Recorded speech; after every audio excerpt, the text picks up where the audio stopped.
Salut à tous et bienvenue dans l'épisode 3 de la saison 4 du podcast Open Thunder. C'est Pierre qui vous parle, je suis très heureux de vous retrouver. Après une semaine de repos, on a pris une petite semaine tranquille après la draft. On a plusieurs sujets à aborder aujourd'hui et avec moi comme d'habitude pour cela, Constant. Comment ça va Constant? Ça va, bonjour à toutes et à tous. Oui, on a pris une semaine off, principalement pour changer de décor, comme vous pouvez le constater.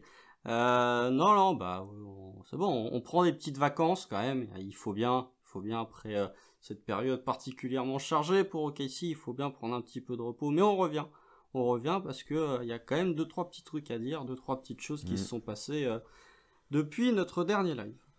Ouais. Bah, comme vous le voyez, normalement, il y a la vidéo sur ce podcast-là. Au mieux de vous mettre une image de fond, on vous met nos têtes, on a un petit peu travaillé ça et Vous voilà, on va pouvez voir comment ça fait. admirer la beauté de Pierre et admirer ma dégueulasserie maintenant, même en podcast. Même en podcast, ça c'est fort. Bon, deux grosses parties aujourd'hui. Bien sûr, en deuxième partie d'épisode, on reviendra sur le début de Summer League, là, les matchs qu'on a déjà vus, un petit peu de nos rookies notamment, on va pas mal parler de ça. Mais avant, on va parler Free Agency quand même, puisque Sam Presti a pris plusieurs décisions sur ce début de Free Agency. La première d'entre elles, qui date un petit peu, mais au final, on n'a pas eu l'occasion d'en parler, et on a eu des détails il n'y a pas si longtemps que ça sur le contrat. C'est la prolongation de Lou Dort. Le twist. Euh, ouais, le twist un petit peu. On s'attendait pas à ce qu'elle arrive après la décision de Presti auparavant de pas prendre son. Non, de prendre. Ah, mais J'ai perdu. justement, c'est ça le plot twist, c'est qu'on s'était Ouais, quitté sur le live en parlant justement de Dort et du fait que Presti avait dit qu'il allait activer on a la activé Team son option. Option. Oui, c'est Ah, pour ça que je m'embrouille. Attends, qu'est-ce qu'il avait dit? et Qu'est-ce qu'on oui, a c'est fait? ça. C'est ça, c'est exactement ça. On était tous très inquiets. Et là, la veille de la free agency, le plot twist, en Ouais. fait, on l'active pas. Et du coup, bah voilà, prolongation de Lugensdort. Dans la première heure de la free agency, je crois, il devait être minuit Hmm. 45, quelque chose comme ça. Ça a été fait plutôt très rapidement, hein, bien évidemment. Il n'y a pas eu de tempering. Les deals sont signés à minuit 1, évidemment. Il n'y a jamais de tempering en NBA. Mais voilà, ça a été fait. Euh, bon, le contrat, 82,5 millions sur 5 ans, avec du coup une team option la dernière année à 17 millions 2 où Dort aura 27 ans, pour les détails. L'année prochaine, du coup, Dort gagnera 15 millions 3 et le contrat sera progressif d'année en année, il gagnera toujours un petit peu plus. C'est presque tout le temps ça maintenant à NBA, le format des contrats, j'ai envie de dire, avec les augmentations de salary cap normalement, etc. Quelques bonus aussi quand même, des bonus d'1 million par an potentiellement. Si Dort est désigné All Defensive Team et DPOY, et c'est la même chose, c'est les deux en même temps ou c'est Oui. l'un ou l'autre? Non, c'est les deux en même temps. Bon, déjà c'était DPOY, était All Defensive Team, forcément. Oui, mais t'es pas le Euh, first. C'est déjà Oui, arrivé que c'est vrai? 2013, Marc Gasol et Deepoy, il est dans la All Defensive Second Team. Ça, c'est incroyable. Ça, c'est En même incroyable. temps, est-ce que Marc Gasol méritait vraiment ce Deepoy Moi, C'était un personnellement, DPOY je un peu l'aurais. collectif, non? Si Ouais, je bah, non, c'était me souvenir. Memphis, mais moi, cette année-là, Hmm, je l'aurais donné à LeBron. Mais ouais, Marc Gasol et Deepoy est dans la All Defensive Second Team. intéressant. Donc à voir si Lou Dort accède à ses bonus. On se doute que les premières années de son contrat, en tout cas, ça sera compliqué. À voir un petit peu plus tard si OKC redevient vraiment compétitif. Voilà. Au final, qu'est-ce qu'on pense de ce contrat constant concrètement? Bah, déjà qu'on a bien fait d'attendre pour sortir le podcast, c'est qu'on l'a pas fait la veille, enfin ou le lendemain plutôt, parce que là on a eu toutes les petites informations qui sont sorties. C'était voilà, comme on est à OKC, même sur les contrats, il faut attendre 3 semaines pour avoir les détails officiels. Je pense que c'est surtout parce que le premier jour de la free agency, le 1er juillet, c'est le moratorium et que les contrats sont signés qu'à partir du 6. Donc j'imagine que c'est au moment où le contrat était officiellement signé que les détails sont sortis. Non, bah, personnellement, moi j'étais plutôt content de la prolongation de Dort. Moi je l'ai dit, j'étais rassuré de voir qu'on n'avait pas pris sa team option et qu'on avait décidé de le prolonger cet été. Quand on a vu le contrat, on s'est dit, bon, ça va, mais c'est pas non plus, voilà, c'était, je pense qu'on était tous, il y en a quelques personnes qui ont dit que c'était overpay. Je pense qu'on était tous dans le range hockey tiers. Le montant, on disait, Lugensdort mérite ce montant, mais vraiment pas plus, quoi, parce que plus ça commençait à faire beaucoup. Après, quand on a vu le contrat, il y a eu un peu de flou juste après l'annonce de la prolongation de Dort. À un moment, la dernière année était une early termination option, qui est une player option, hein, basiquement. Il y avait une player option, puis la 5e année était complètement garantie, etc. C'était un peu brouillon. Et finalement, on a le détail là du contrat. Player option sur la dernière année, ce qui t'offre quand même beaucoup plus de marge de manœuvre si t'es le Thunder. Le montant, bah finalement, quand tu vois le montant, c'est la 5e année qui fait un petit peu gonfler les montants, parce que sinon, le contrat de Lugensdort, c'est du 64 sur 4, ce qui est un montant tout à fait honorable. On en parlera peut-être après, mais je vous ai sorti quelques contrats de joueurs qu'on peut comparer à Lugensdort. Vous verrez que c'est dans le même range, voire même un peu moins concernant Lugensdort. Voilà, tu envoies un message fort à chez Gilgeous Alexander, par exemple, notamment, et tu verrouilles un joueur important de ta reconstruction pour l'instant et que tu juges important pour le futur en lui donnant un tel montant.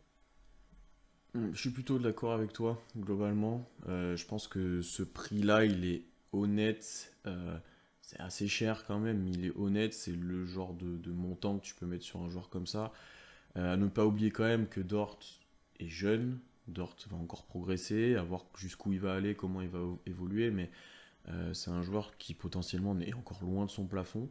Là, tu l'as jusqu'à ses 27 ans, ce sera l'entrée de son prime, tu auras beaucoup plus d'infos sur lui, sur ce qu'il pourra donner à terme, etc. Tu auras, voilà, là, tu auras globalement une idée du niveau de Dort et de la carrière que pourra faire Dort. Je trouve ça intéressant aussi, tu l'as dit, le message envoyé au groupe pour Shea. Tu lui fais un contrat aussi long que le sien. Globalement, les deux s'arrêteront potentiellement en même temps selon ce que tu fais avec les options, etc. Mais les deux risquent de s'arrêter en même temps en 2027. Tu t'assures ce duo-là pendant longtemps, un duo qui marche beaucoup hors terrain aussi. Donc ça, c'était important aussi dans le message, tu l'as très bien dit. C'est important aussi dans l'aspect mental et l'aspect culture pro OKC, où Dort, je pense, a un aspect Alors on a important. atteint le poids culture. Bien sûr, mais bien T'as sûr. combien? 6 minutes de podcast? 7 minutes, on a atteint déjà le point culture, hein, le fameux. Bah ouais, mais c'est le cas en fait. Donc il faut le mentionner aussi. Je pense que Dort est important pour OKC dans cet aspect-là, dans l'aspect combatif, dans tout, voilà, tout cet aspect-là qui est développé maintenant avec chaque rookie, etc. Tu peux pas l'enlever. Tu peux pas l'enlever quand tu parles de Dort et d'OKC. Et après, il y a quand même plusieurs points moi, que je voulais mentionner. Je l'ai un peu dit, ça tombe en même temps que la fin du contrat de Shea. Donc tu t'assures là sur une période de 5 ans. Un noyau de ces deux-là. Ça tombe aussi potentiellement, selon ce que tu fais avec les prolongations, les qualifying offers, etc., en même temps que la fin de Chet et que J-Dub, potentiellement. Donc tu vois, tu peux à ce moment-là, en fait, à la fin du contrat Dort, tu pourras un peu prévoir ce que tu fais. Est-ce que tu dois le reprolonger ou garantir son argent sur l'option? Est-ce que tu sais que tu vas avoir aligné beaucoup pour Chet et J-Dub et du coup et ben peut-être qu'à ce moment-là, le choix sera moins évident et peut-être que tu devras t'en séparer. Tu auras eu sûrement prolongé Guidi à ce moment-là aussi, peut-être Man.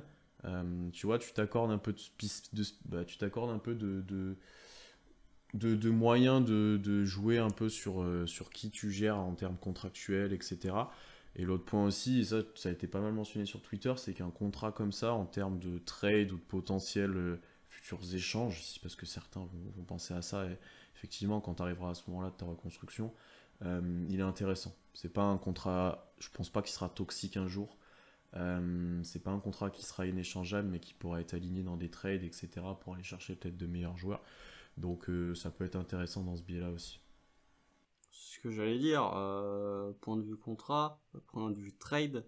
Te dire que d'ici 4 ans, t'auras toujours Treban, Chet, Non, Josh c'est de la Giddey, prospection. c'est de la prospection pure et dure, hein, parce que dans 4 ans, enfin 4 ans, c'est quasiment 2 cycles en NBA. Ou 5 en tout cas, t'es pas loin de faire 2 cycles en NBA. Donc on sait même pas ce que va devenir, je sais pas, le monde d'ici 5 ans. Ne nous projetons pas sur la NBA en 2026-2027, parce qu'alors là, on n'a pas fini de faire des théories. Moi, ce que je vois, c'est que effectivement, tu paries sur lui. Je pense que si tu lui donnes un tel montant, c'est que tu envisages qu'il lui reste une certaine marge de progression malgré tout. parce qu'en l'état actuel des choses, je suis pas convaincu que ce montant soit réellement, c'est honnête. Mais est-ce qu'il vaut vraiment ces 64 sur 4 avec ce qu'il a prouvé actuellement? Faut voir, il faut voir, c'est à discuter. Oui, pour moi, c'est un joueur que tu peux mettre dans un asset dans un asset ça peut être un asset pour un trade si tu veux mettre du salaire.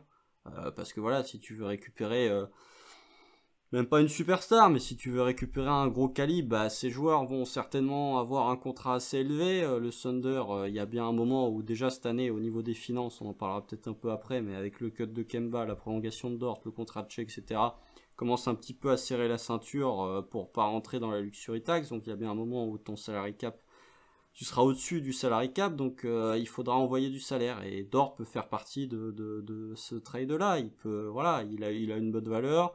Comme tu l'as dit, le contrat, pour moi, il sera, hormis grosse blessure ou chute de niveau assez drastique, il sera jamais complètement toxique. Puis il y a un autre point qu'il faut quand même pas oublier, c'est qu'il y a un CBA qui va entrer en vigueur l'été prochain, qui va faire l'objet, à mon avis, de moult négociations entre la NBA et la NBA Players Association. On s'attend à une hausse drastique du salary cap dans les futures années. Pour ceux qui ne savent pas, la NBA a jamais fait autant d'argent que cette saison. Je crois qu'ils ont eu près de 9 milliards de revenus. Enfin, c'est un chiffre débilement élevé. Dédicace à tous ceux qui disaient il y a 2-3 ans que la NBA était en train de mourir avec le Covid et le fait que les joueurs avaient un discours un peu plus politique. Bah non, la NBA fait plus d'argent que jamais.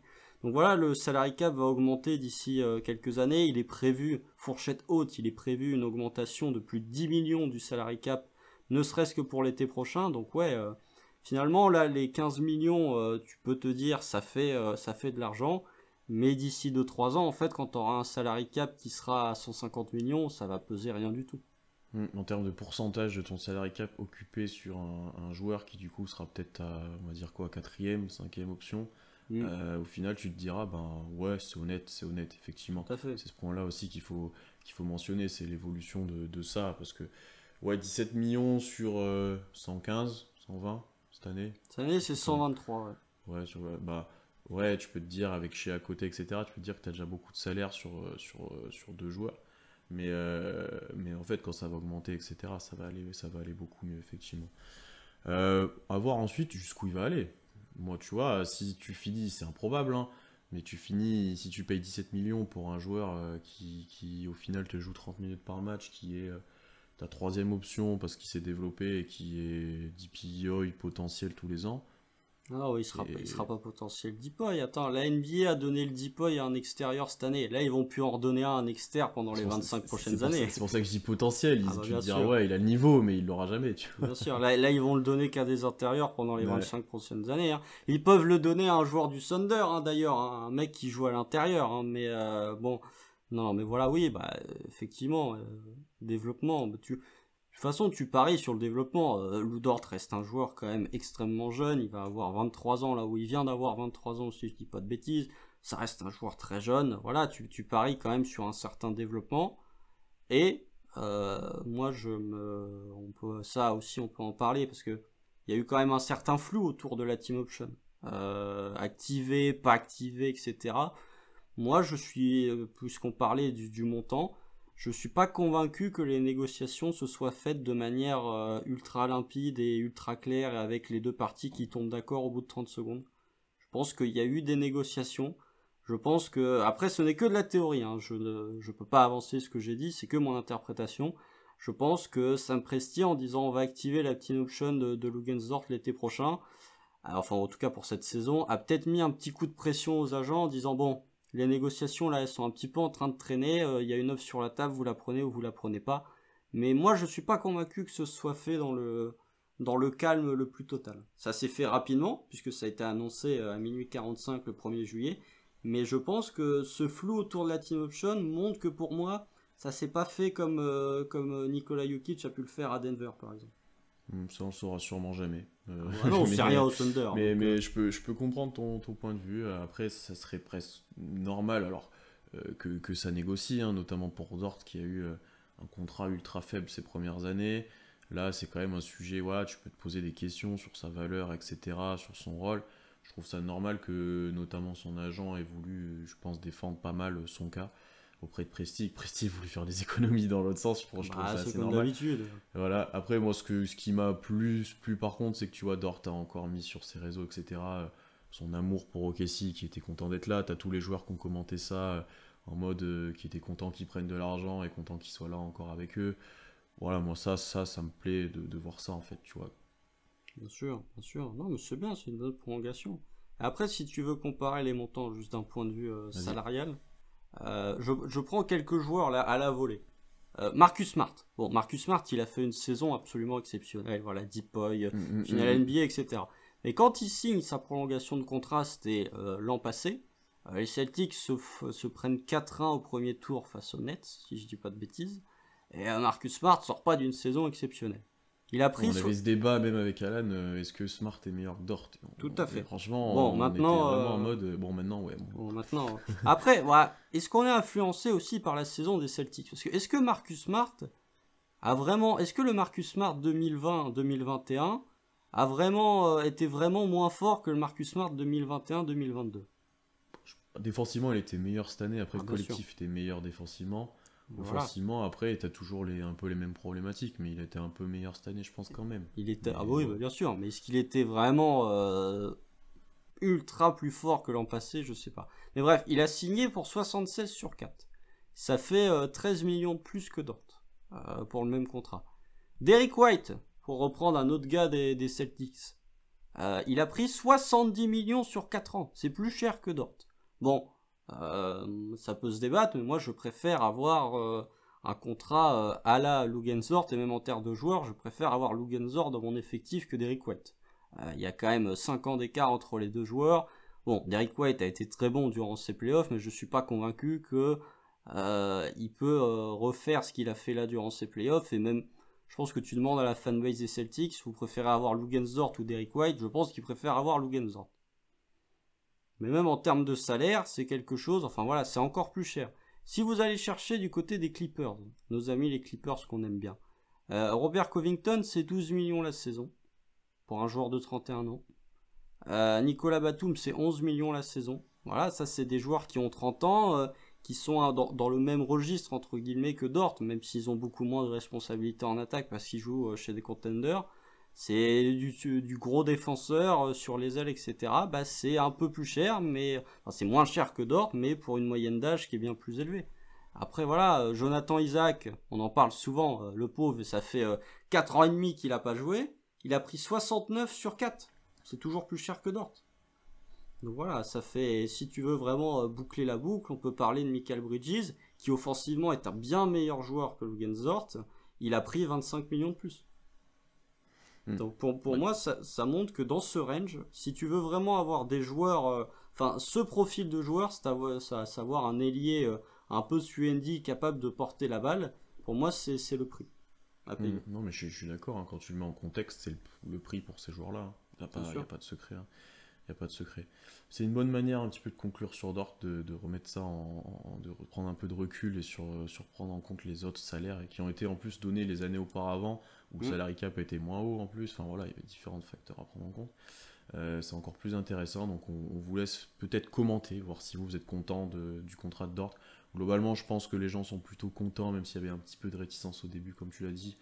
Je pense que maintenant, globalement, les gens sont plutôt contents. Parlons des autres cas. Après, des cas un peu moins importants que Lou Dort, bien entendu. D'abord, le cas Muscala. Là aussi, chose un peu surprenante ou pas, mais la team option n'est pas pris pour Muscala à 3,5 millions. Bon, on se dit peut-être qu'il va partir, peut-être qu'il va nous refaire un coup à prolonger, etc. Et effectivement, on prend pas son option pour lui donner encore moins d'argent. Ça a été cool sur le compte. Hein. La veille, j'avais tweeté, pas étonné parce qu'il avait déjà fait le coup l'an dernier. Je crois, est-ce qu'il était en fin de contrat? Je sais plus, ou je crois qu'il devait avoir une player option. Je sais plus, mais ouais. Il avait déjà fait le coup. Je me suis dit, là, je vais retweeter en disant, pas étonné s'il nous refait le coup cette année. Bah, bingo. Ça s'est tombé tout dedans. C'est ouf quand même parce que du coup, on prend pas son option et lui, il dit, bah, je vais quand même re-signer au minimum vétéran. Il a 31 ans. C'est-à-dire que c'est ces dernières années où il sera normalement un peu en très bonne santé, compétitif, etc. Et encore, très bonne santé, Encore très bonne c'est un santé. oui, mais c'est normalement, c'est tes meilleures années, tu vois. C'est censé là où être le plus efficace. Il va encore les passer au Kessie. Au final, il joue des demi-saisons depuis qu'il est là, à peu près. Où il va être surtout un formateur pour Chet, etc. Tu te dis, le gars veut vraiment rester ici, quoi. Il veut vraiment aider la franchise. Je trouve ça. Bah, on l'adore, Muscala, franchement, pour ça, mais c'est hallucinant, en fait. Tu te dis, en termes de stratégie de carrière, je trouve ça ouf. Après, quelle équipe lui aurait donné plus que le minimum? C'est la question aussi. Ouais, mais tu peux aller chercher un minimum autre part. Bah, pour avoir moins de temps de jeu. Il en a déjà pas beaucoup de temps de jeu. Bah Ok, justement, sais. pour avoir un temps de jeu réduit à Non, zéro. mais je suis sûr que t'as des équipes qui seront en playoff l'année prochaine qui te servaient de Muscala en backup pivot. Hein. Pour aller les Lakers, c'est tout. Ouais, non, je suis sûr qu'il y en a Les d'autres. Lakers, les Sixers. Ouais, je pense qu'il y a des joueurs qui sont dans ces équipes-là et qui vont jouer qui sont moins bons que lui, concrètement. Ah, je sais pas. Ça, on est peut-être un peu biaisé par la C'est vrai aussi, c'est vrai aussi, c'est vrai aussi. Mais non, mais bien, bien. Moi, je suis content de voir Muscala prolonger. Moi aussi. Il va faire des pick and pop. Il va nous faire gagner des matchs, malheureusement, j'ai envie de dire. S'il joue, parce que tu penses qu'il va jouer? Sporadiquement. Il y a des matchs où Ouais. il va sortir. Il va. Ou le Thunder, un des nombreux matchs, ça on va en reparler quand on va évoquer la Summer League, un des nombreux matchs où le Thunder mettra pas un tir dedans, tu vas voir que ça va te faire rentrer du Muscala. Moi, je suis pas étonné. Je te dis pas qu'il va jouer tous les matchs, mais je pense que un peu comme à une certaine époque, Nick Collison a été utilisé. Ça joue pas tous les matchs, mais il y a un match où il va te jouer un quart d'heure. Il va Comme être cette année, hein. à 3 sur 4 à 3 points. Oui, ou comme cette année. Tu vois, selon qui était présent, selon si tu faisais jouer JRE dans le 5, dans le machin, s'il y avait Favors, s'il y avait. Voilà, tu faisais un peu jouer, ouais. À voir. À voir qui c'est qui reste aussi dans l'effectif sur ces postes-là dans quelques semaines aussi. J'ai du mal à voir un rôle, c'est un peu comme Kenrich, on en a parlé l'autre fois, j'ai du mal à voir comment on va les utiliser les deux. Euh, donc non, à voir, mais effectivement, il va t'apporter si tu le fais jouer en tir, en pick and pop. Défensivement, il peut plutôt bien compenser. Tu vois, en termes de pivot, c'est pas le plus nul de l'effectif. On en reparlera de ça aussi sur certains. Bah, il se durant donne, ces quoi. Marley. Il se Ouais, il donne. se donne. Mais non, moi je suis très content de l'avoir encore une fois. Hein. Ce genre de profil et le comportement qu'il a, tu peux que avoir envie de l'avoir dans la franchise, concrètement. Ouais, bah, c'est bien, ça fera une mascotte sur le banc. Un peu ça. Non, C'est un mais peu c'est ça. bien, pourtant, Dieu sait que je suis pas le plus grand fan de dire, il faut des vétérans dans un effectif. Voilà, je peux comprendre le raisonnement, mais moi je suis pas en accord avec ça, mais je suis content de voir que Mike Muscala va toujours traîner dans le coin. S'il peut donner 2-3 conseils à Chet, notamment sur le pick and pop, moi je suis pas contre. Ah, c'est Ça, sûr. je préfère avoir Muscala qui conseille Chet plutôt que Derek Favors, en tout cas. Ou Jamichael Green. Ouais, c'est pas le même profil, c'est différent. Oui, mais Je crois que je préfère Jamichael Green que Derek Favors. je pense aussi. Je pense aussi. Bon, sur Muscala, pas grand chose à dire. Ensuite, Isaiah Roby, la légende, qui a été coupé. Le contrat, son argent n'a pas été garanti, plutôt, on va dire comme ça. Bah, il a été coupé, Euh, quoi. ouais. Parce que on avait un peu repoussé l'échéance une semaine avant de ne pas garantir son argent. On se demandait si on n'attendait pas un petit peu, du On coup, avait on se même laissait pris du la temps. team option. Ouais, On avait pris ouais. la team option ça, c'est incroyable. Les contrats en NBA, tu vois que Non, mais globalement. tu prends la team option, mais en fait, il n'y a rien de garanti. C'est- C'est quoi l'intérêt? Non, mais ça se voit quel est le... ça se voit qu'il n'y a pas la CGT en NBA, hein, parce que sinon ça passe jamais, ça, des trucs comme ça. C'est vraiment, tu prends la team option, tu te dis, bon, bah, ça y est, là, je vais rester l'an prochain. Ah non, faut que tu attendes encore une semaine pour que Ah, ton c'est argent soit garanti. Ça, c'est marqué dans le contrat, je suis sûr que c'est marqué dans le contrat. Putain, la vache, c'est dur, hein. Nous, on se disait, bon, bah, il va être là, quoi. Eh ben non, Hmm. en fait, il est Au coupé. moins un training camp, au moins... Ouais. C'est ça. Bon, c'est pas illogique qu'il soit coupé vu l'effectif, vu voilà, ce qu'il donne depuis quelques années, etc. Après, je pense que toi et moi, on était d'accord sur le fait que c'est pas lui la priorité à couper, et que Non. c'était pas le plus inintéressant à garder, même si les gens l'aiment pas spécialement, etc. Depuis qu'il est là, il a progressé, il a fait des grosses perfs, il a des matchs, notamment offensivement, où il a porté, etc. C'est défensivement il était plutôt mis en doute. Ah, attends, il y a lockdown Jokic. Attention. Oui, c'est vrai. Mais... qui est capable de lockdown un double MVP en titre? Il y en a pas beaucoup. Favors. Ah ouais, vite fait. Le Favors game. Non, mais tu vois, c'était pas lui qu'en priorité, peut-être tu te disais, je vais couper lui par rapport à un Favors, justement, ou par rapport à là. Mais le choix a été fait par rapport à son contrat et cet argent pas garanti, surtout, je pense, donc c'était peut-être prévisible. Puis le roster crunch aussi. Hein. L'embouteillage qu'il y a dans le secteur intérieur. Moi je ne vais pas le cacher, de toute façon, si vous suivez les podcasts depuis l'arrivée de ce bon vieux Isaiah Roby, vous savez que je lui ai tapé dessus allègrement. Hein, c'est probablement le joueur sur lequel j'ai le plus tapé de tout l'effectif, quoique ça doit se battre avec certains. Mais non, moi je dis pas que je suis déçu, parce que ça reste Isaiah Roby, il faut quand même pas déconner. Mais je trouve que c'est dur. Autant tu l'aurais coupé l'été dernier, je t'aurais dit ok parce que le mec était vraiment dégueu. Autant la saison qu'il nous a sorti l'année dernière, il était à 44% à 3 points. Offensivement, il montrait quelque chose. Il montrait de vraies belles choses. Il y avait eu du progrès, etc. Alors ça reste à l'échelon d'Isaiah Roby, donc voilà, calmos. Mais il y avait quand même eu une marge de progression.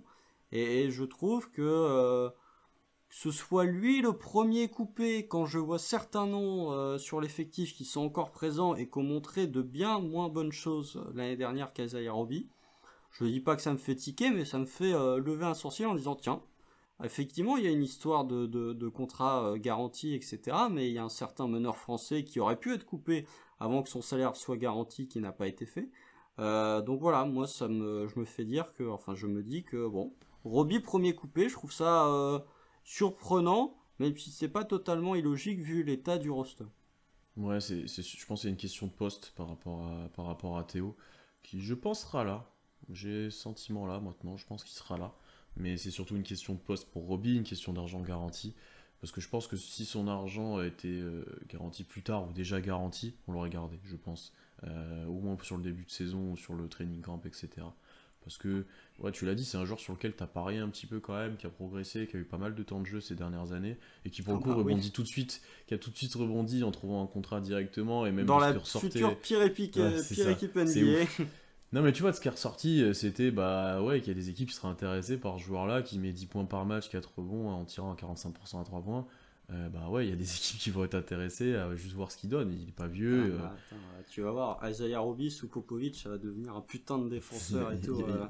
Non, il y a moyen qu'il joue et qu'il soit pas si mauvais que ça. Ah, mais il va jouer, mais c'est sûr, il va jouer. Il y a moyen qu'il nous défonce l'année prochaine. Ça, par contre, j'y crois fort. Mais tant mieux, comme ça, qu'on perde. Comme ça, on aura des choix plus hauts le soir de la. Des points plus hauts le soir de la. On va pas commencer à débattre de ça. Non, mais il va jouer aux Spurs. Hein. T'as vu l'effectif des Spurs? C'est incroyable. L'effectif des Spurs, c'est l'une des premières. Sans vouloir les défoncer, hein, parce que ça se trouve, ils vont me surprendre comme l'année dernière, ils m'ont surpris. Ouais. Et là, je me pose la question. Je crois que c'est la première équipe ever où je me pose la question qui va porter la balle aux Spurs. Mais même pas en disant quelle est la première option. Qui est capable de porter la balle? Il y a Josh Primo. Ouais. Et fin de la liste. Il y a Jérémy Sohan. Mais c'est pas non plus un ball handler. Un rôle important avec Vassell. Vassell, mais même Vassell n'a pas le handle le plus incroyable de la ligue. Keldon n'a pas le handle le plus incroyable de la ligue, donc vraiment je pense qu'ils vont essayer de faire, c'est pas le débat, mais ils vont essayer de faire un truc un peu partagé et tout, mais il y a un moment, l'année dernière, Murray portait beaucoup la balle, quoi. C'était un usage les plus hauts de la ligue, bien sûr. Non, ça va être marrant à voir, mais effectivement, il aura peut-être une petite place à se faire dans cet effectif-là. Ils sont allés le chercher directement et tout, ça peut être intéressant pour lui. Moi je te dis, il y aura des matchs à 30 points de Roby la saison prochaine, c'est sûr. Il y en a déjà eu, donc c'est pas c'est pour ça. C'est pour ça, c'est sûr. Dernier contrat là, qui est sorti hier et qu'on va aborder avant de faire une transition vers la Summer League, c'est celui de Jalen Williams, qui a eu un contrat type Malédon, JRE, etc. À voir les détails, on les a pas encore, Wiggins. 4 ans, le montant exact 8 millions 2. On n'a pas tous les détails comme je viens de le dire. C'était ça, soit un two-way. Après là, Omo Yuri avait eu le two-way, donc tu pouvais te dire que Jalen allait être signé sur un contrat normal. On parie sur lui. il n'a pas été spécialement bon sur la Summer League, on en parlera peut-être après. Mais bon, on s'attendait à ce qu'il soit quand même conservé dans l'effectif, vu son profil et vu l'endroit où tu le draftes et ce que t'en ressors, etc., quoi. C'est ça, tu draftes pas un gars. Moi, j'ai jamais cru à cette histoire de two-way. Tu draftes pas un gars à 34 pour le signer en two-way. Ça marche pas comme ça. Moi, c'était la solution pour. Tu t'enlevais une épine du pied en termes de crunch effectif, quoi. Tu vois, non, enfin, tu fais ça pour des fins de premier tour. Mais... Enfin, il faut bien comprendre que, allez, jusqu'au pick 40, les contrats. Maintenant, le premier tour, en tout cas en termes de contrats, le pick 40 va avoir des contrats type fin de premier tour, quoi. À la différence près que il y aura peut-être un peu moins d'argent garanti, mais vous regardez Jaden Hardy qui a été signé du côté de nos amis des Mavs, qui est un pick 37 si je dis pas de bêtises. Ils le signent avec leur taxpayer mid-level exception. Alors je sais plus combien c'est, mais je crois que c'est 2 millions la saison à peu près. Bah voilà, c'est des contrats fin de premier tour. Vous regardez le meneur des Grizzlies, c'est Kennedy Chandler, qui a été pick un second tour. Il a pris, je crois, 9 millions sur 4 ans. C'est le plus gros contrat, je crois, de ever, l'histoire pour un second tour. Donc voilà, il faut comprendre que du pick 26 jusqu'au pick 40, tu vas avoir sensiblement les mêmes contrats. La différence, c'est que on n'a pas les détails du contrat de Jalen, mais je suis quasi sûr que c'est les mêmes que ceux de Malédon, de Wiggins et de JRE, parce que les trois, c'est les mêmes contrats. C'est les 2 premières années garanties, la troisième et la quatrième pas garanties du tout. On peut quasiment être sûr de ça. Tu t'assures 2 années de test, ou en tout cas 2 années pour évaluer le niveau de Jalen, et si ça marche pas, bah tu le coupes à moindre frais. Mais voilà, oui, bah c'est signature logique. Ouais, pas trop de surprise là-dessus. Tous les autres rookies d'ailleurs ont été signés auparavant. Bon, sans surprise, c'était rookies de premier tour. De toute façon, t'es un peu obligé de les signer. Ouais, pas obligé, hein, si tu veux les mettre dans un trade. Ouais, et tu peux les stacher aussi éventuellement. Ouais, bon, pas les faire venir tout de suite, mais pas les notes, quoi. Qui a été staché cette année, je sais même pas. Il y a des gars qui J'ai pas vu grand monde, hein. Je crois qu'au premier tour, il y a personne qui a été staché, parce que même Jovic est venu. Ouais, non, je suis pas sûr qu'on ait. J'ai pas eu, ouais, ça me dit rien. Il y a pas un Français qui a été staché. Les gens nous staché. diront.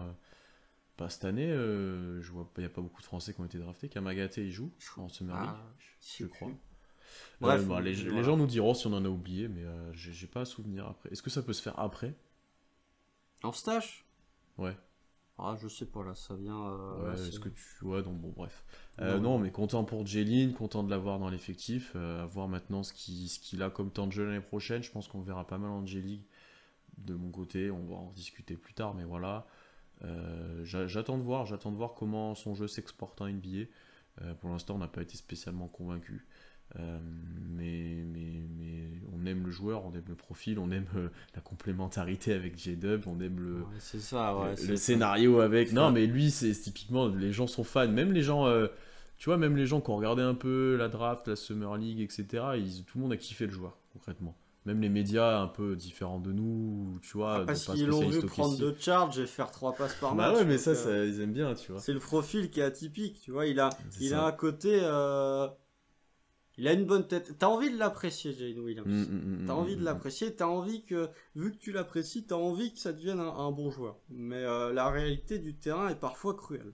En tout cas, sur ce début de Summer League, elle est plutôt cruelle pour lui. Bon, justement, parlons de la Summer League, c'est le moment. Alors, au moment où on enregistre, déjà, on précise les choses. Le match contre les Rockets vient de se jouer. Les joueurs ont fait leur premier match à Vegas. Il y a eu toute la Summer League d'Utah auparavant. Donc, on a quoi? 4 matchs à se mettre sous la dent. Bon, il n'y a pas grand monde qui a joué les 4 matchs, concrètement. Ouais, s'il y en a quelques-uns, quand même. Il y en a quelques-uns. Il y a Jalen. Guidi. Non. Ah non, il n'a pas joué, je te dis une bêtise. Il joue pas le dernier. Ouais, Ousmane. Ousmane Dieng. JRE, il doit jouer les 4. Omar Yuri a joué les 4. Ouais, c'est possible. JRE a dû jouer les 4. Ouais. Wiggins, est-ce qu'il joue le deuxième? Non, Wiggins, il joue pas tous. Il joue pas le deuxième. Non, bon voilà, donc concrètement, on a quand même vu globalement un peu tout le temps les mêmes joueurs, un peu les inconnus du roster qui sont venus là pour la Summer League, on les a pas trop vus jouer.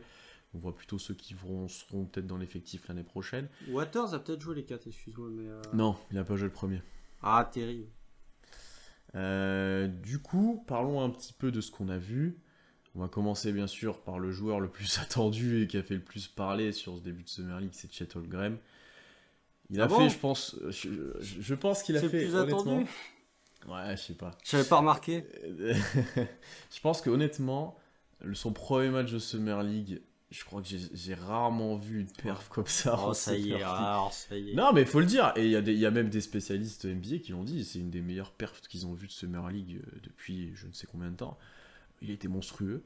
Après, ça a été un peu plus compliqué. On pourra un peu plus débattre du niveau de jeu. Pour l'instant, je suis plutôt satisfait de ce que je vois. Il a les défauts et les limites, pour l'instant, qu'on pouvait s'attendre, je trouve. Il a les points forts et les apports terrain qu'on pouvait s'attendre aussi, je trouve. Enfin, t'en retrouves ce qu'ils font de Chet Holmgren, ce qu'il fait de Chet Holmgren pour l'instant, quoi. Notamment défensivement, on retrouve voilà, ce qu'il peut faire. Après, il y a ces flashs offensifs qui sont là parfois, qui sont moins là d'autres fois. Il y a ce tir sur lequel je crois, etc. Et qui, pour l'instant, les pourcentages suivent. Bon, le premier match, forcément, a grave aidé, c'est ce qu'on a dit un petit peu tout. Oui. Tu m'as dit en off, mais globalement, le tir est là, j'ai confiance quand il prend les tirs. Il y a ce pourcentage au lancer franc qui est satisfaisant parce qu'il n'en a pas loupé sur 15. Quand t'es à 100%, ouais, c'est un peu quand t'es à 15 sur satisfaisant. 15, c'est satisfaisant. Comment tu trouves Chet, toi, sur ses premiers matchs? On va aller un peu plus loin que le débat. Il est trop mec pour défendre Lofton, il est trop fort pour jouer à Summer League parce que bon, c'est un peu stérile. Non, bah moi je suis déjà saoulé de voir le nom de Chet Holmgren sur Twitter. Il a fallu 2 matchs de Summer League pour me saouler.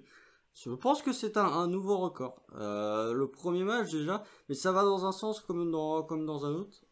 Moi le premier match de Chet, je l'ai pas vu en direct. Donc j'ai vu le lendemain la commu Thunder prendre feu, mais comme je l'ai rarement vu prendre feu, en tout cas pas depuis ces 2 dernières années. Moi j'avais plutôt tendance à dire, les gars, calmez-vous, ça reste un match de Summer League. En face, le meilleur joueur c'était Jared Butler. Calmos.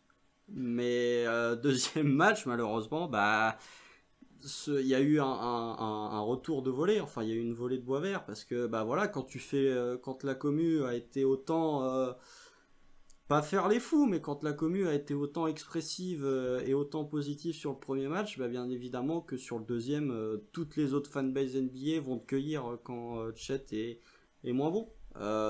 Ça c'est des débats parallèles, mais ça va être c'est ça normal. tout le temps, globalement. Hein. Ça va être. Ah bah sur cette les saison, prospects, vous inquiétez pas que surtout sur Chet. Hein. Bah surtout, c'est un prospect polarisant, Chet, il faut quand même le dire. T'as pas mal de gens, notamment dans la fanbase du Thunder, qui croient en Chet, qui croient dans son plafond, qui sont hypés, etc. Donc quand tu vois le premier match, forcément, tu peux que te hyper, tu peux que t'enflammer un petit peu. Et bah quand tu vois le deuxième, ceux qui te disent qu'il est trop maigre et qu'il est pas adapté à l'NBA, etc. Là forcément le retour de flamme est conséquent, c'est obligatoire. Mais c'est le jeu et tu peux pas empêcher les gens de s'enflammer après un premier match comme il y a eu, et tu peux pas empêcher les gens de te faire un retour vu le deuxième match non plus. Donc après il faut essayer des fois de prendre du recul, effectivement comme tu le dis, c'est de la Summer League. Par rapport au premier match qu'il y avait en face, par rapport au deuxième, du profil de Lofton, voilà. Qui est le pire match-up. Il n'y en aura pas un NBA des comme ça, et lui c'est le pire match-up ever pour Chet. Bon, il y a Zion. Zion. Ouais, d'accord, il y en a un en NBA, et je pense que si on fout Chet sur Zion quand on joue les Pels, je pense qu'on est fou. Concrètement, tu peux mettre personne sur Zion comme défenseur en plus, actuellement. Tu vois, là, ça a été dit, t'avais JRE sur le terrain, tu pouvais très bien le mec sur Lofton, et tu avais peut-être moins de problèmes, mais on a mis Chet, et je pense que Chet voulait le défendre, donc bon. C'est un autre débat. Ouais, bon, après, les séquences vidéo sont sorties. Mais non, mais c'est normal, c'est normal. Et en plus, moi, vous le savez, moi j'en ai déjà parlé, que Chet soit un joueur du Thunder ou pas, je m'en fous. Moi, j'aime pas les mecs qui parlent. Voilà, et c'est pas parce que t'as un gars dans mon équipe qui parle que je vais le défendre. Chet, il a quand même beaucoup parlé. Alors après, ça a été sorti de son contexte, etc., etc. Mais Chet a quand même beaucoup parlé avant la Summer League. Il a beaucoup parlé après son premier match. Bah, c'est normal que les autres fanbase sont en mode attends mec, t'as vu comment t'as parlé? Tu vas voir sur le deuxième match quand tu vas te faire bouffer défensivement, bah on va te cueillir. Ça fait partie du jeu. C'est normal aussi que les autres mecs veulent un peu lui rentrer dedans aussi. Bien sûr, c'est un choix d'eux, il y a plein de choses autour, c'est obligatoire. Bien sûr, et je pense que Chet sera détesté de toutes les autres fanbases. Mais c'est sûr, il sera détesté. Pourtant, il y a tu vois, pour Shea par exemple, même pour Lou Dort, même si t'es pas fan du Thunder, globalement t'apprécies ces deux joueurs-là. Je pense que Chet sera détesté. C'est un peu là, ouais. C'est déjà un peu le cas. C'est clair. C'est déjà un peu le cas. Il a un petit côté. Ça, c'est une vieille ref. Il a un petit côté Christian Laettner. Christian Laettner, il y a même un doc ESPN qui s'appelle I Hate Christian Laettner. Qui était un pivot de Duke absolument exceptionnel, qui était détesté de tout le monde. Tout le monde, parce que trash talking, parce que côté white guy, fils de riche, etc. Vraiment, il était détesté de tout le monde. Dream Team. Je pense Dream Team, bien évidemment, sélectionné en lieu et place de Shaquille O'Neal. Mais à l'époque, ça avait du sens, mais avec le recul, tu te dis peut-être pas. Voilà, il y a vraiment, je pense que Chet sera détesté. Et après, si tu veux parler juste de son apport sur le terrain, parce que là, j'ai beaucoup divagué autour. C'est plutôt ça la question. Non, mais il faut en parler aussi, parce que les yeux seront rivés sur Chet toute la saison, et on va avoir ça. Autant prévenir la commu, des débats sur Chet et des critiques de Chet sur Twitter, va y en avoir toute la saison. Au moins, les gens regarderont OKC un peu plus. Ah bah ça c'est sûr, mais je l'ai dit, hein, je pense que le premier match de Chet sera en antenne nationale. Et qui sera soit contre Orlando, soit contre Houston. ESPN a fait ça l'année dernière, pick 1 contre pick 2, c'était passé en antenne nationale. Je pense que cette année, le premier match de Chet, il le sera. Ou pas loin. Orlando OKC, premier match en antenne nationale, Paolo de Chet. Ouais, pourquoi pas. C'est possible. Mais après, sur le terrain, ça demanderait de revenir plus en détail sur comment joue le Thunder en attaque, parce que ça, va falloir en parler aussi à un moment. Le premier match, très bien. En fait, moi, ce que je trouve le plus rassurant chez Chet, c'est pas les flashs offensifs, parce que ça reste que des flashs, et que globalement, c'est pas ça que j'attendais de lui, c'est sa dissuasion près du cercle. Vous regardez, le premier match de Summer League, il finit avec 6 contre, donc ça montre bien qu'il a été un peu dissuasif. Mais vous regardez le match face aux Rockets cette nuit, par exemple, il y a énormément de séquences où tu as un joueur des Rockets qui vient driver, tu as Chet qui arrive à le tenir et qui est assez dissuasif pour forcer un kick-out.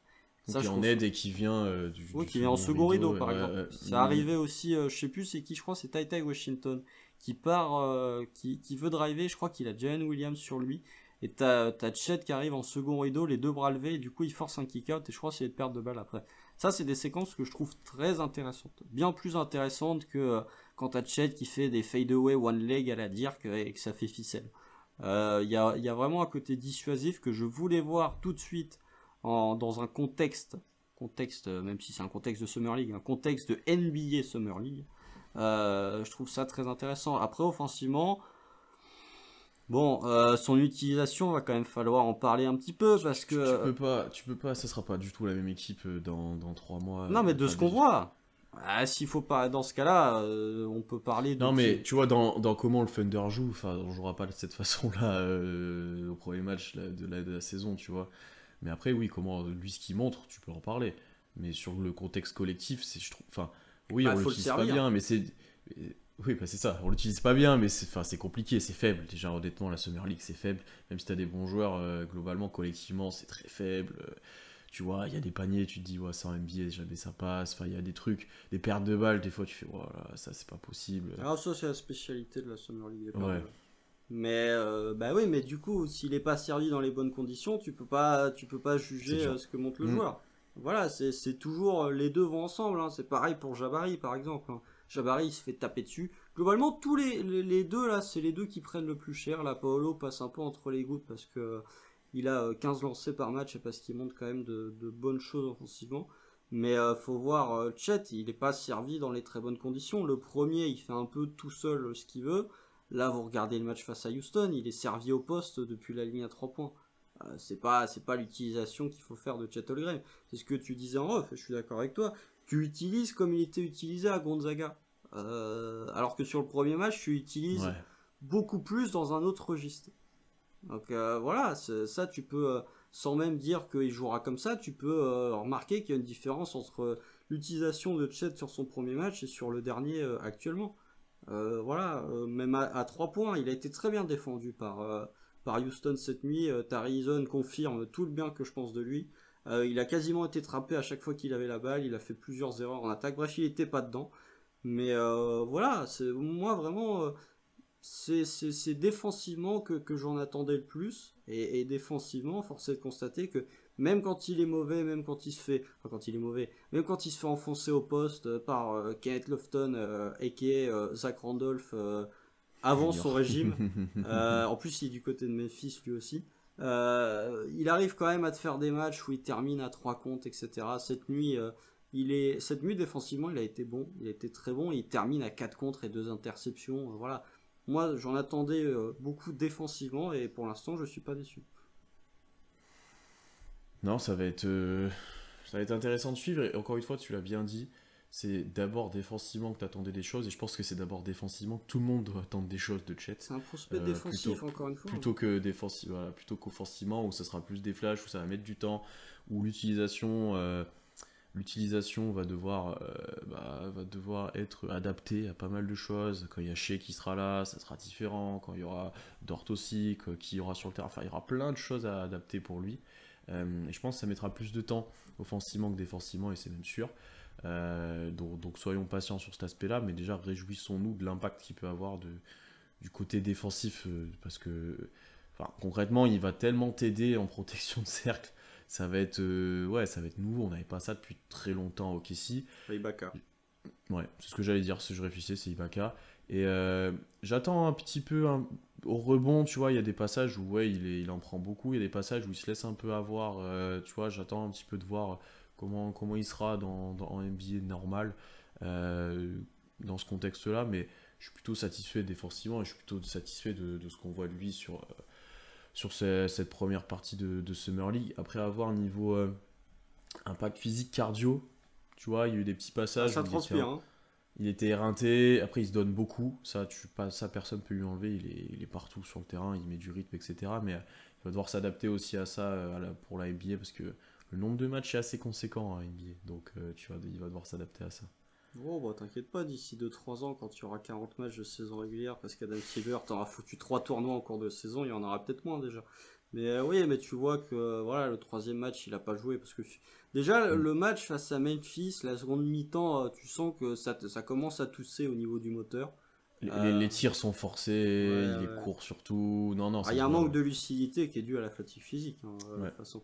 Donc voilà, même le match contre Houston, il doit jouer 28 minutes, je crois, ce qui est pour moi pas loin de Bien. sa future moyenne en NBA sur sa saison rookie.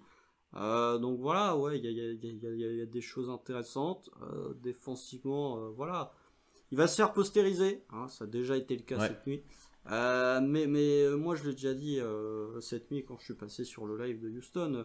Je préfère voir un joueur comme Chet qui y va, qui a pas peur d'y aller et qui, bah, de temps en temps, prend un poster. Mais il prend un poster cette nuit du numéro 35 Holman. Par contre, Tyson, il lui met 2 comptes qui sont extrêmement sales. Vraiment extrêmement sales. Le premier, il est tellement loin, il arrive à le contrer, c'est incroyable. Voilà, je préfère un joueur qui de temps en temps va prendre un peu comme un Rudy Gobert ou comme un Yanis. Yanis fait ça aussi. Je préfère un joueur qui va aller au compte quitte à prendre un poster plutôt que des mecs qui font ce qu'on appelle des business decisions en n'allant pas au Non, c'est compte parce sûr. qu'ils ont peur de se faire poster. Si tu veux contrer les mecs, faut y aller, hein. Ah, bien Jarrett Allen sûr. aussi, l'exemple de ça. J'arrête Allen, évidemment. Il était sur les posters enfin, il est tout le temps, mais par contre, il est tout le temps dans les gros contres aussi. Donc, C'est ça. Donc non, il moi, faudra s'y c'est attendre une à ce qu'il fasse mentalité que poster, j'aime hein. bien. Moi, je suis d'accord avec ça. Parlons un petit peu maintenant de Josh Giddey. Josh Giddey, qui, on verra si on le revoit dans la Summer League, il y a un petit doute sur Il y a un ça. gros doute, mais. Alors Josh Giddey, il y a des matchs, honnêtement, notamment les premiers, où tu te demandais ce qu'il foutait là, honnêtement, parce qu'il était au-dessus.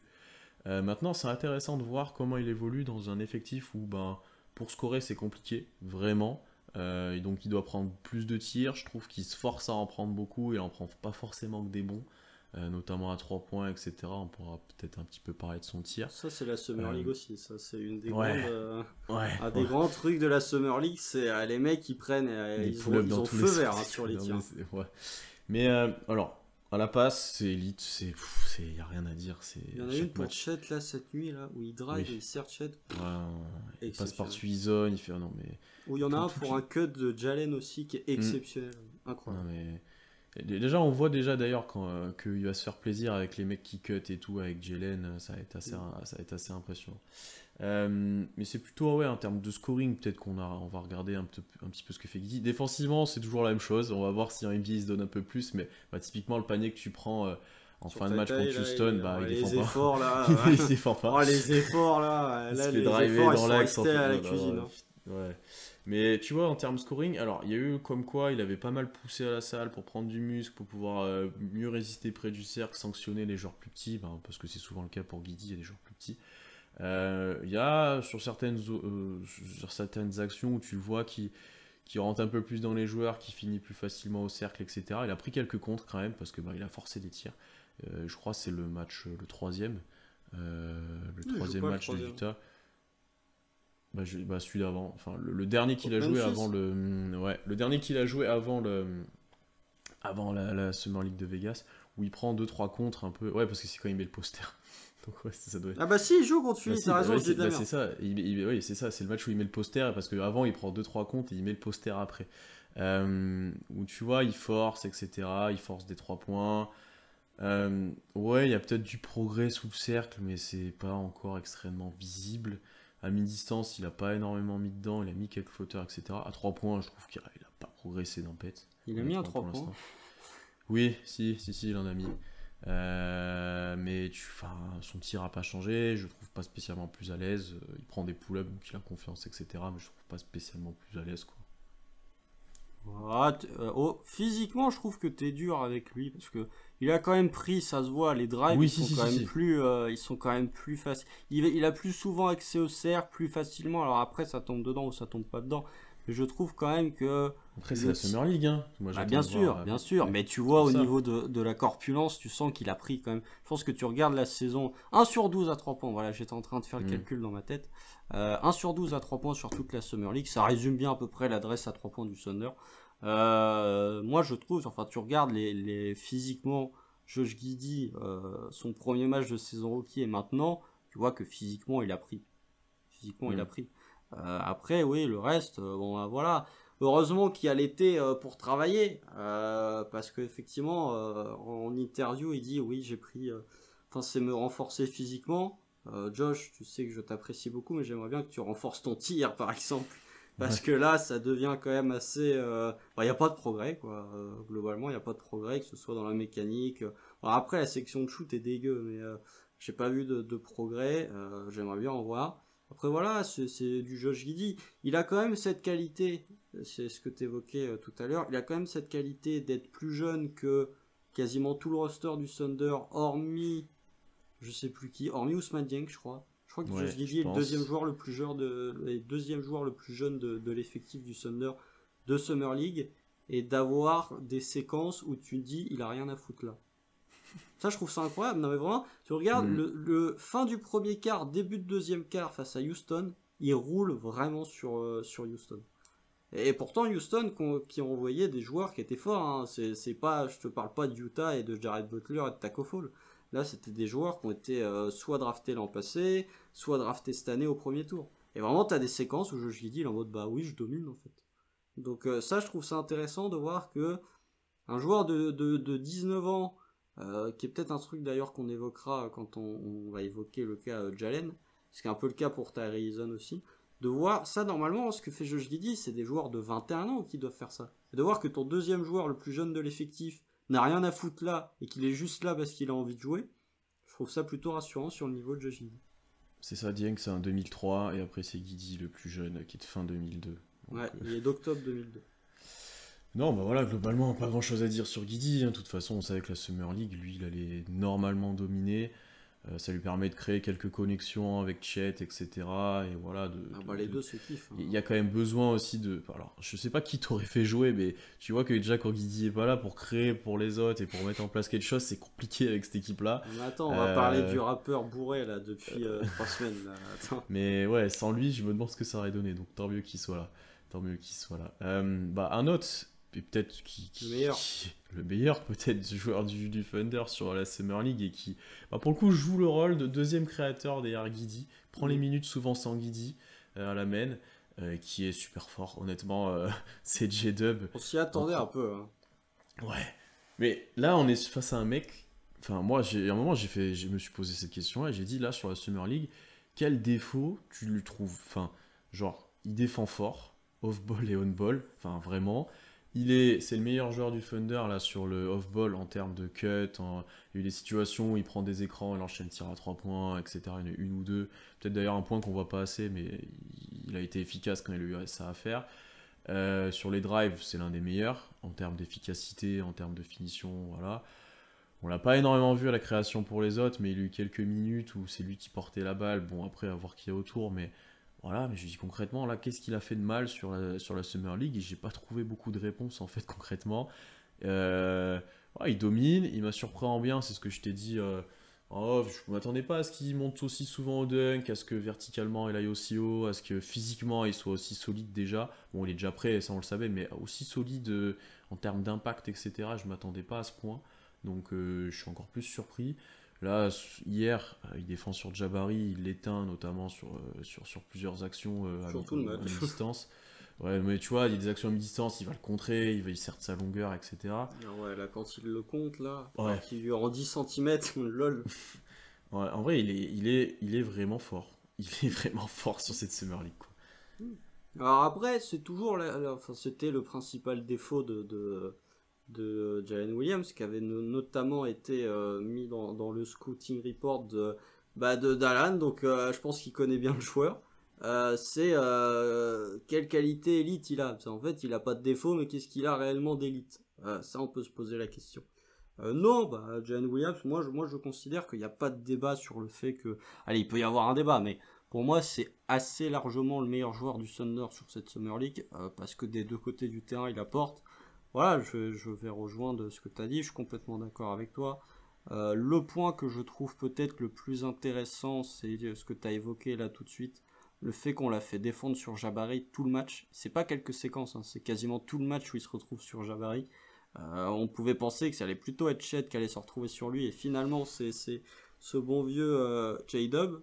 Donc voilà, moi je trouve ça intéressant si tu veux te projeter sur une potentielle association avec Luguensdort, de voir que Jalen Williams est capable de défendre des postes 4. Je trouve ça prometteur pour l'avenir, et je trouve ça assez rassurant sur la complémentarité entre Dort et Williams.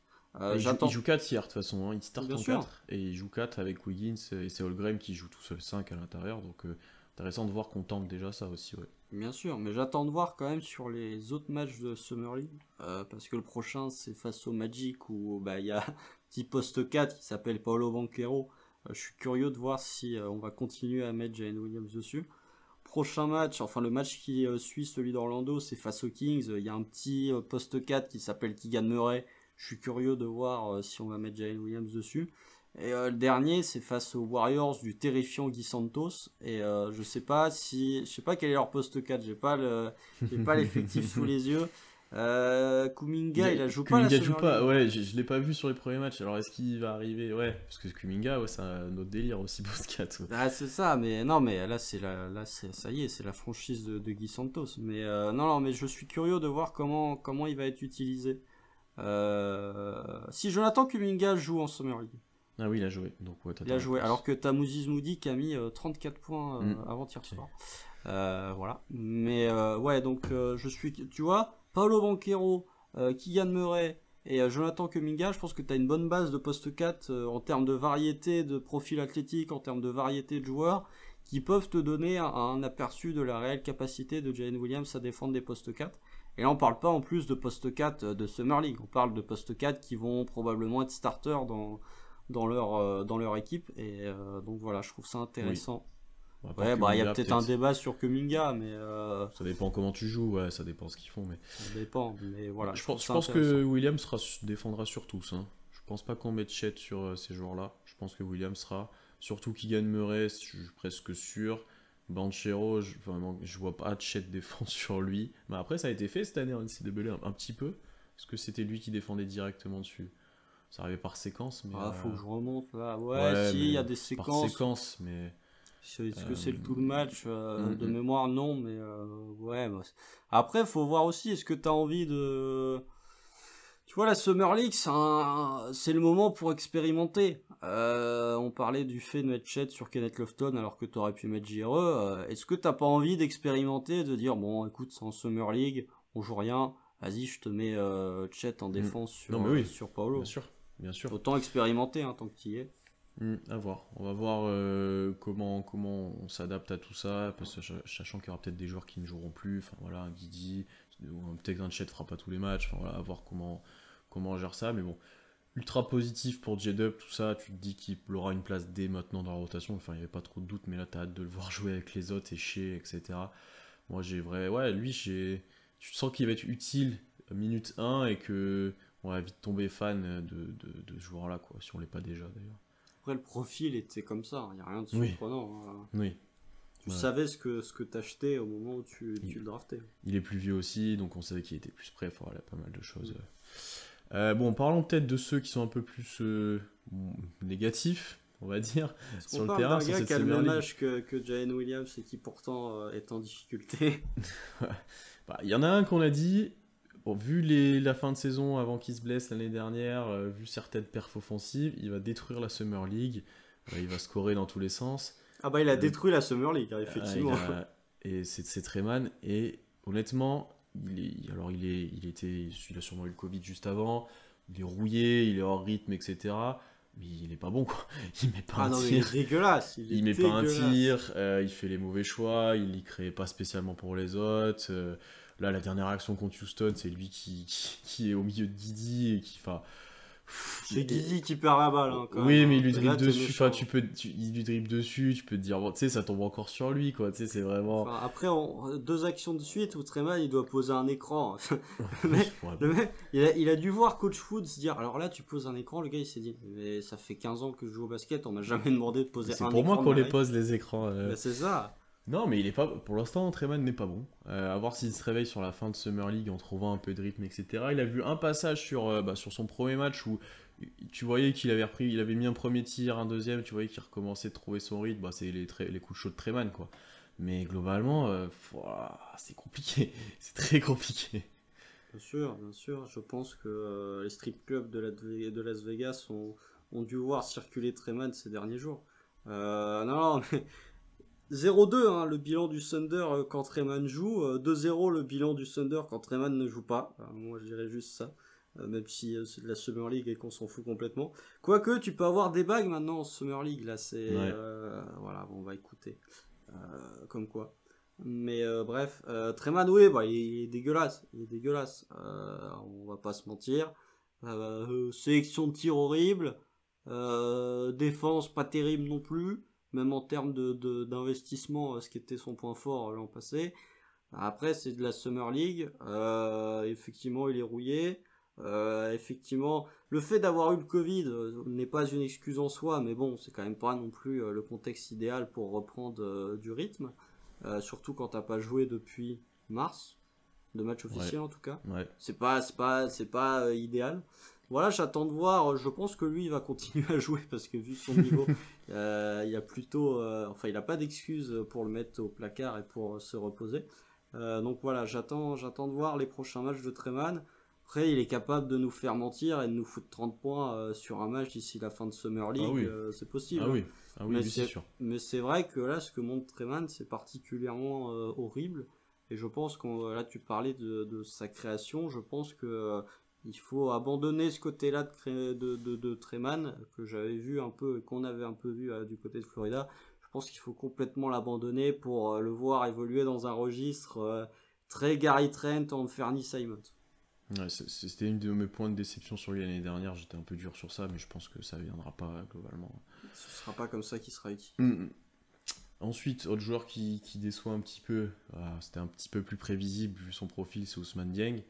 On le savait, c'est le plus jeune de l'effectif, il est encore très brut, pas spécialement prêt. Tu vois, même physiquement de tête, il fait bébé à côté des autres un petit peu, il fait vraiment plus jeune. Ouais, bah il a ma tête quoi. C'est un grand bébé, même si il est dense physiquement, il est long, il est grand, il est long, etc. Ça se voit qu'il n'est pas encore mûr et autres. Il est déjà en difficulté sur le tir parce que ça rentre pas, tir extérieur. Il les prend avec confiance, il en a mis un très loin, ça c'était improbable. Est-ce que c'était le seul qu'il a mis lui aussi? Non, il en a mis d'autres. Non, il en a mis d'autres. Mais il continue de les prendre. Tu sens qu'il a quand même confiance, qu'il sait que ça fait partie du process de prendre ses tirs, de rester confiant là-dessus. Sur les drives, c'est compliqué parce qu'il subit très vite. tu vois, le contact sous le cercle, etc. pour finir. Il a loupé des paniers super faciles en plus, ça ne le met pas en confiance. Il y a une ou deux fois, il a fait quelques Eurosteps, sont intéressants, mais c'est très peu sur ce que tu pouvais peut-être espérer, même en flash. Donc voilà, pour l'instant, c'est juste un grand ailier qui peut t'apporter un petit peu défensivement, physiquement, et encore. Et encore. Et encore. Mais tu vois, offensivement, c'est encore beaucoup trop brut et c'est compliqué. C'est compliqué de ce qu'on a vu d'Ousmane Dieng. D'un autre côté, c'est encore trop tôt pour le défoncer ou lui tomber dessus comme certains font. Là, pour le coup, on le défend et nous aussi, voilà, on tombe pas spécialement sur lui. On le savait on s'attendait à ça, je pense, globalement. Ah non, mais c'est-à-dire que il y a des gens, je sais pas si vous écoutez ce podcast, mais il y a des gens sur Twitter, vous me faites défendre Ousmane Dieng pour vous dire à quel point vous êtes dur avec lui. Vous me faites défendre Ousmane Dieng. Est-ce que c'est une déception, Ousmane Dieng? Non. Bah voilà, parce que là on le classe dans les déceptions, mais non, je suis dans ceux qui sont plus en difficulté, plutôt. Bien sûr, mais voilà, on savait. Moi, je continue à pas voir ce que les gens apprécient chez lui. Défensivement, il y a une séquence là où il se retrouve en switch sur un meneur des Rockets cette nuit, je sais plus qui c'est. Putain, il est pâteau dans ses mouvements, dans sa vitesse latérale, dans ses déplacements. Je continue toujours pas je n'arrive toujours pas à comprendre ce que les gens lui trouvent de bon défensivement. Alors après, ça viendra peut-être plus tard, mais je le trouve encore extrêmement pâteau, alors que c'est même pas un poste 5, quoi, c'est un poste 3. C'est un 3-4, oui, c'est sûr. C'est ça, ouais. donc je trouve ça plutôt très inquiétant. Après, offensivement, au moins il les tente, ce qui est déjà une qualité. Il continue à les prendre, il continue à... Même quand ça tombe pas dedans, il continue à prendre les tirs, il perd pas confiance, etc. À driver, voilà, ça c'est bien. Après, encore une fois, je suis pas sûr qu'en le faisant évoluer aux côtés de Josh Giddey, tu le mettes dans les meilleures dispositions, parce que tu as quand même deux joueurs qui se ressemblent sur certains points, que ce soit les qualités comme les défauts. Je suis pas convaincu que ce soit vraiment la meilleure chose à faire pour les deux. Mais voilà, ouais, j'attends de voir. Je pense que Ousmane Dieng a moyen d'ici la fin de Summer League, là il va rester 4 matchs parce qu'il y en a 3 plus un dernier, quoi qu'il arrive. Je pense que Ousmane Dieng va nous faire un vrai bon match. On va se dire là, effectivement, il est un peu en réussite sur son tir, les drives passent peut-être un petit peu mieux, mais c'est vrai que pour l'instant, il est en difficulté. Mais encore une fois, je trouve ça plus logique de voir Ousmane Dieng en difficulté parce qu'il a 18 ans que de voir Treman, mais c'était surtout, je pense, le joueur sur lequel on va enchaîner, que de voir un joueur de 21 ans qui, lui, pour le coup, est en difficulté, et je trouve ça moyennement normal, on va dire. Ouais, pareil de Poku. Déjà, Poku, il a fait du Poku, quoi, concrètement. Il y a des trucs sortis de nulle part, des fois tu dis comment il a fait ça, il y en a d'autres où il fait n'importe quoi. Je pense que globalement, notamment sur ces 2 premiers matchs, il a été pas très juste dans ses choix, pas du tout. Il a fait pas mal d'erreurs, mauvaise sélection de tir, il a forcé les choses. Je pense que lui aussi il se disait ouais, je vais pouvoir peut-être dominer, etc. Il a peut-être, tu vois, je pense qu'il a peut-être pas eu la bonne approche en plus de ça. Le troisième était un peu mieux. Il a mis un peu plus dedans, il a été un peu plus efficace, un peu moins de conneries. Bon, après, ce sera toujours beaucoup. Mais globalement, ouais, je pense que pas mal de gens, toi comme moi, s'attendaient à ce qu'il soit peut-être au-dessus de ces Summer League, parce que voilà, ça commence de faire 3 ans qu'on a beaucoup. Et c'est pas le cas pour l'instant. Alors est-ce qu'il faut attendre encore une fois, comme l'année dernière, je ne sais combien de matchs avant qu'il soit efficace? Est-ce que il faut abandonner le projet? Bon, là, c'est de la Summer League, bon, voilà, mais tu vois, tu peux commencer à douter un petit peu de Poku, parce que la progression n'est pas celle qu'on aurait aimé qu'il ait, physiquement, sur le jeu, sur pas mal de choses. Donc, non, je suis conscient de tout ça. Disons que la progression, elle est pas linéaire, quoi. Ça, c'est sûr. J'ai plutôt l'impression d'être au 1066 à Festiland, quoi. Il y a une rêve de Normand, personne va l'avoir. Poku, voilà. Tu vois, je parlais de Jalen Williams et je parlais de Tari Eason. Tu vois que ces joueurs-là marchent en Summer League parce qu'ils ont 21 ans et que comparé à des joueurs plus jeunes type Ousmane Dieng, etc., la Summer League est un environnement fait pour eux. Parce qu'ils ont plus d'expérience, ils savent mieux comment gérer ces matchs où c'est un peu foufou, etc., etc. Poku, il doit avoir plus de 100 matchs NBA dans les pattes. pour moi, il doit montrer qu'il a un niveau supérieur de la Summer League. Alors je te dis pas, je demande pas à ce qu'il domine comme je dis a pu le faire, mais montre-moi quand même que tu as le level d'un joueur NBA, parce que là on avait quitté Poku la saison précédente avec une seconde partie de saison intéressante où il y a un triple-double, où il y a de l'amélioration dans la prise de décision, même dans le tir, dans le jeu offensif, etc., etc. Et là, il nous refait le même coup. Il nous refait le même coup que l'an passé. C'est des belles promesses en fin de saison. Et puis, quand la nouvelle saison arrive, badaboum. Bon, il y a un moment où il faut peut-être arrêter de se moquer des gens, monsieur Pokusevski.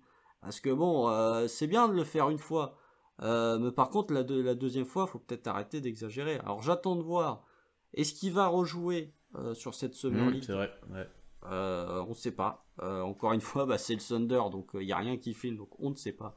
Moi, j'ai bien envie de le revoir jouer, parce que si tu te projettes, si tu fais le bilan preview, enfin si tu fais le podcast preview de la saison avec la Summer League plus 3 matchs de pré-saison de Poku, il y a moyen que mon analyse ne soit pas forcément très positive de la saison de Poku. Donc j'attends de voir, vraiment.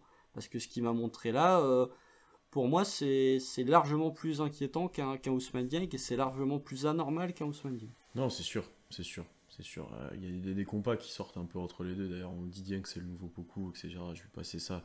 Non, là, maintenant, Poku, va falloir qu'il prouve. Il y a un moment, sa 3e année, on en a déjà parlé, on t'approche de la fin où tu vas devoir faire un choix avec lui, il va falloir qu'il prouve. Est-ce qu'il aura du temps de jeu l'année prochaine, vu ce qu'il monte maintenant? J'ai tendance à dire que oui, parce que ça reste l'un des projets d'OKC, tu vois, mais il y a un moment où la question va se poser. Peut-être au début. Ouais, c'est ça. Mais s'il prouve pas, il n'en aura plus. Alors qu'avant, il avait un petit peu de passe droit, bon, il a fait des allers-retours en G-League, mais ouais. Mais parce que l'effectif n'était pas aussi dense sur les ailes, aussi. C'est ça. Que là, tu rajoutes Jalen Williams, et tu rajoutes Ousmane Dieng, et tu rajoutes même, parfois beaucoup étaient utilisés en 4, tu rajoutes Chet qui va te prendre des minutes au poste 4. C'est que là, actuellement, je préfère voir Aaron Wiggins que Poku sur le parquet. Parce qu'Aaron Wiggins apporte des choses bien meilleures, bien plus de qualité que Poku. Tu me fais une bonne transition. Avant de conclure, moi, je voulais juste mentionner une petite mention positive à Aaron Wiggins qui, sur notamment les 2 derniers matchs, a été efficace de loin. Il y a ce sentiment en général que sa gestuelle est un peu plus fluide qu'auparavant. Bon, ça reste la même à peu près, mais un petit peu plus de fluidité. Il est peut-être un tout petit peu plus à l'aise. Il a bien évolué dans un rôle de free and D là, sur ces derniers matchs où l'année dernière il avait beaucoup la balle en main sur le Summer League, là ça n'a pas trop été le cas et il a plus trouvé son rôle, voilà. Il a été intéressant, honnêtement il a été intéressant sur ces derniers matchs et tu te dis ouais est-ce qu'on doit le couper ou pas, nous on en parlait, un potentiel joueur qui sera plus là à la rentrée. De toute façon il faut couper des gars à un moment. C'est ça, ouais, mais tu vois lui tu te dis il est en train de prouver peut-être qu'il mérite au moins d'être encore là, donc petite mention pour lui quand même parce qu'il a été bien positif, c'était un des plus adroits de toute façon globalement du Thunder, un des seuls à alors l'adresse, et après mention un peu moins positive pour Jalen Williams, on en a déjà un petit peu parlé, que je trouve encore juste là dans l'adaptation, tu vois je m'attendais à ce qu'il soit un peu plus, qu'il apporte un peu plus dans l'énergie, un peu plus d'intensité, qu'il subisse un peu moins sur certains aspects. Ça a été un petit peu plus dur pour lui, bon il y a eu ses passages en force. Il a pas eu énormément la balle pour faire des passes d'ess, etc. Je trouve sa Summer League pour l'instant est très très bien réussi, mais pas vraiment de quoi s'inquiéter. Mais il faut quand même le mentionner. On est fan du joueur, mais il n'a pas énormément montré quoi. Disons que quand la Summer League ça va trop vite pour toi. Ouais, c'est ça qui m'embête un peu. J'ai l'impression qu'il a été un peu dépassé sur certains trucs. Ouais, donc bon, ça c'est pas rassurant concernant ce bon vieux Jalen.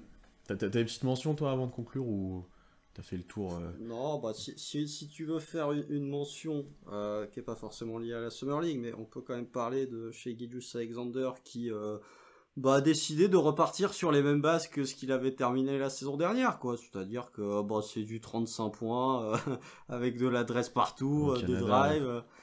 Il faut voir contre qui ils ont joué le Canada aussi, attention. Les îles Vierges, attends, ça jouait. Ils jouaient là, franchement, j'ai reconnu là, c'était le parquet de mon collège là de basket. Non mais sérieux, la salle où non mais j'ai dit mais moi je veux pas que je joue là, il va se péter, tu vois, tu sais c'est des trucs. Ça me fait penser à, rappelle-toi la Summer League, à l'époque où il y avait plusieurs Summer League, je crois que c'était Orlando.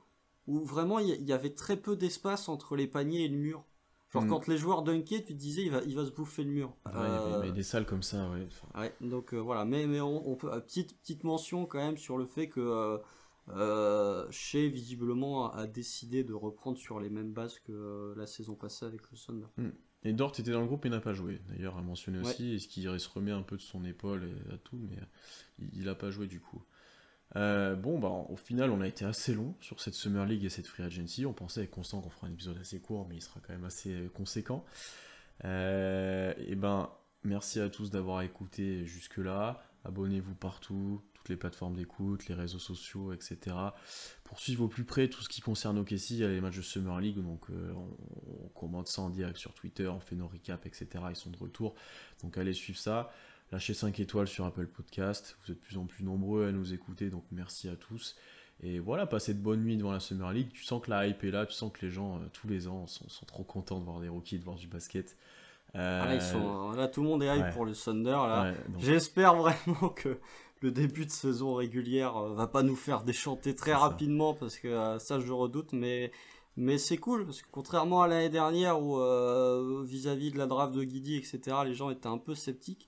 Là, tu sens que les gens sont vraiment chauds, que ce soit sur Chet, sur les perfs de Jalen Williams, etc. Et c'est cool de voir un petit peu d'espoir dans la fanbase du Thunder, ce qui n'est pas forcément l'émotion qui ressort le plus chez nous ces dernières années. Et je trouve ça cool pour le coup. Guidi s'était pété dès le premier match en plus. Les C'est derniers vrai, en donc, plus, Guidi se fait la cheville au bout de 2 minutes. Hein, donc, ouais, la hype est là, donc restez avec nous, montez dans le train si c'est pas encore fait, il y a de la place pour aller soutenir OKC.